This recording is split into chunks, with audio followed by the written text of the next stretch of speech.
दोस्तों, आज का इंग्लिश वर्ड है लॉर्ड। लॉर्ड का क्या मतलब है, आइए सीखते हैं आज की इस छोटी सी वीडियो में। लॉर्ड का मतलब है बोझ दिलाना या बोझ डालना। आइए इस वर्ड को सेंटेंसेस में इस्तेमाल करते हैं। The back is shaped to the Lord. पीठ को बोझ की शक्ल दी गई है। I think it's a load of bull.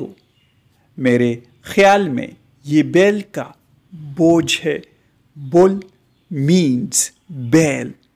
दोस्तों, चैनल को सब्सक्राइब करें और वीडियो को लाइक और शेयर ज़रूर करें। Thanks for watching this video.